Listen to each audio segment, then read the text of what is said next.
Look at that fine gold coming out at the top. We've got at least 2 more pans to go. Ooh, it has been raining non-stop for like 2 solid weeks.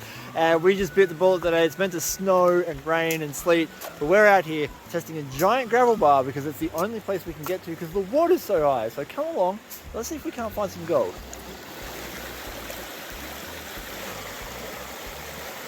Now, the one huge beneficial thing about coming out while everything is flooded is that we get to see where the low pressure sections are in the creek. So while Gadsy tests for some gold on this gravel bar, I am going to be out here just having a quick look at where we can hunt for gold when the water goes down. Anyway,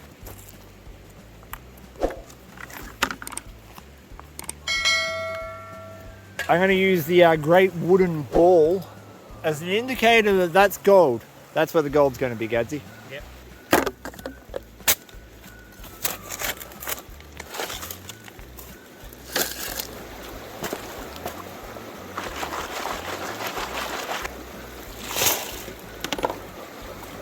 One-handed panning just to test the skills after like 2 weeks off. Heaps of black sand, lots of ironstone, any gold. I can see like there's some micro, but not heaps of it. That's surprising considering how much ironstone's in that pan. A lot has happened. I have done about 5 or 6 good test pans and I have found this spot right here, and my God, is there some gold in it. One tool I suggest you go out and buy or make is a magnet probe. This one is from Placer Tools over in Canada, and all it is a probe with a magnet on the end. And what we started doing was walking along this gravel bar and sticking it in the gravel and seeing how much ironstone came out. Now, ironstone hangs out with gold because it's heavy, so the more you get, the more chance there is that you will get a little bit of gold. So you can see here we only got a few pieces. So now you come over to my magnificent looking hole and we do the probing. And you can see we got a hell of a lot more ironstone. And that is what gave it away. I took a test pan and we're getting about 50 pieces of gold per pan. Most of it's super fine, but the deposit's over 1 meter deep. Processing the dirt out of this hole with nothing more than a pan is going to take a long time. So I have built a river sluice. Basically, I created a V of rocks that channels some fast water through a section of ground that I can dump the gravel on top of. And what will happen is at the end of the day, I can just yabby pump whatever's left at the top of this river sluice and I'll get most of my gold.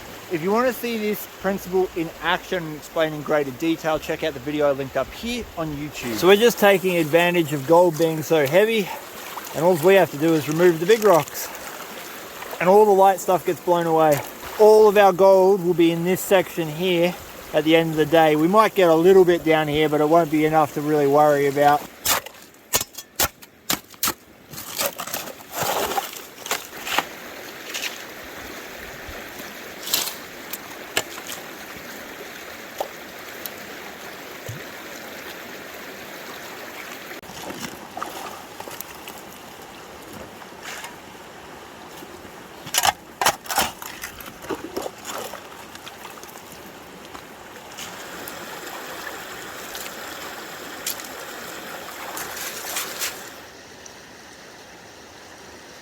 I want to make this part of my From Nothing series, but I wanted to show you guys the working principle before we jump straight into it so you have an understanding behind it.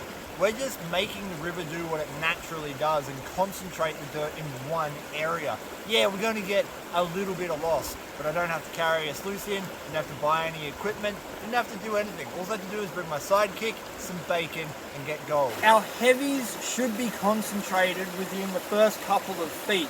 Now we are going to lose some heavies and we'll check test pans of that later, but check this out. Look at the iron. It's already accumulating there from just a few shovels.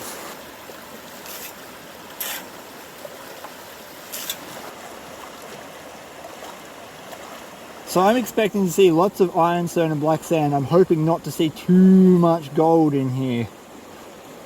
In fact, 1 nano dot in the tailings.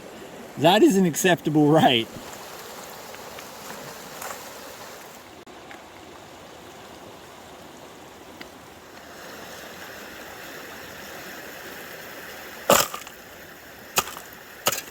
one shovel unclassified test pan because I want to show you what we're throwing in there every single shovel.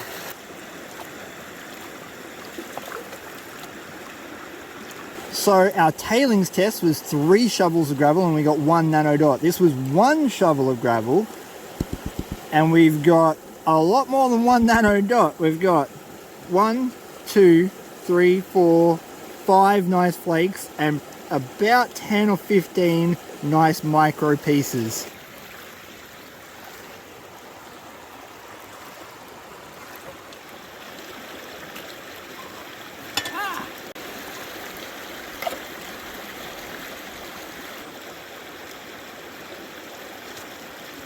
Back in the 1850s gold rush, it was the Cornish tin miners who introduced ground sluicing, which is what this is, and it basically revolutionized the entire gold mining history of Australia. And suddenly, gold miners are able to process a lot of dirt very easily. Unlike river sluices that you buy from the shop, I've got no mat to pull out, so we have to improvise. You have to use a yabby pump to suck the concentrates out of the grass off the hard packed gravel, and with any luck, we'll get most of our gold back.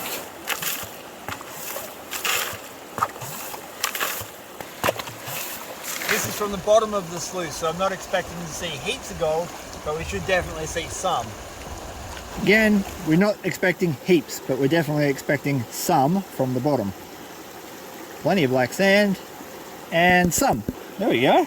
Heaps of micro, and a couple of nicer pieces. So I'm willing to bet that the next couple of pans are going to look good.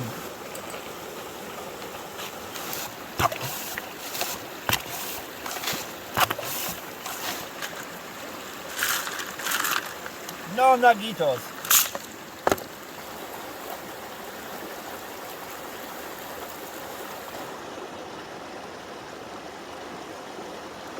Look at the black sand coming out in this corner. Woo. Now this was from the midsection and a little bit of the upper, so we should see a better take of gold. We're seeing a heap of ironstone. Look at that fine gold coming out at the top. We've got at least 2 more pans to go. Yeah, baby.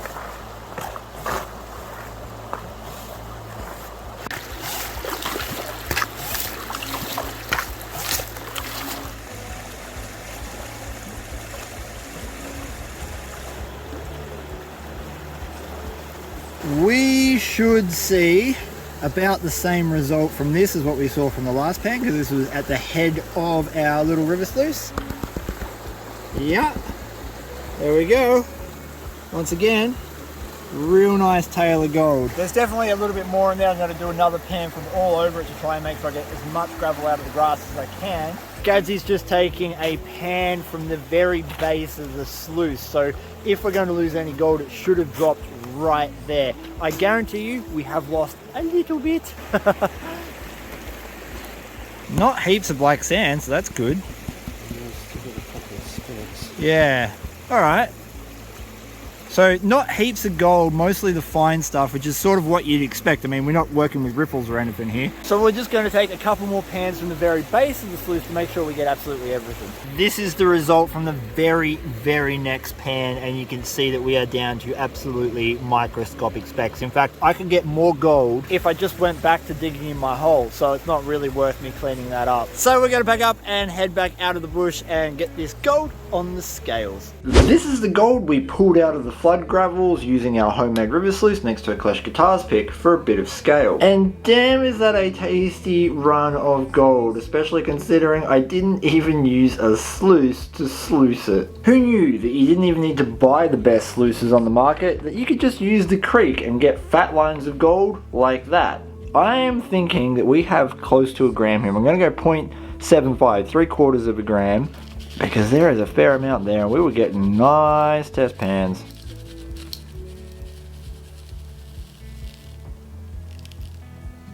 Okay, a little less than I thought, but half a gram, 0.546. 0.546 is worth $43 Australian at the time of recording, which is not too bad, considering that I didn't even have a river sluice to river sluice with.